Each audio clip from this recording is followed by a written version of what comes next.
وہ اللہ ہی تو ہے جس نے تم کو ایک شخص سے پیدا کیا اور اس سے اس کا جوڑا بنایا تاکہ اس سے راحت حاصل کرے.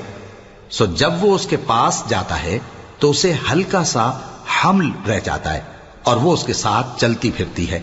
پھر جب وہ بوجھ محسوس کرتی ہے یعنی بچہ پیٹ میں بڑا ہوتا ہے تو دونوں میاں بیوی اپنے پروردگار اللہ سے التجا کرتے ہیں کہ اگر تو ہمیں صحیح و سالم بچہ دے گا تو ہم تیرے شکر گزار ہوں گے.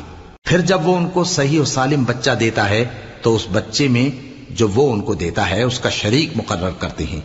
سو جو شرک وہ کرتے ہیں اللہ کا رتبہ اس سے بلند ہے.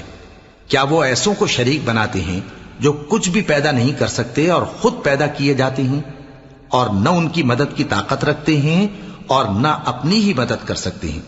اور اگر تم ان کو سیدھے رستے کی طرف بلاؤ تو تمہارا کہا نہ مانے. تمہارے لیے برابر ہے کہ تم ان کو بلاؤ یا چپ کے ہو رہو.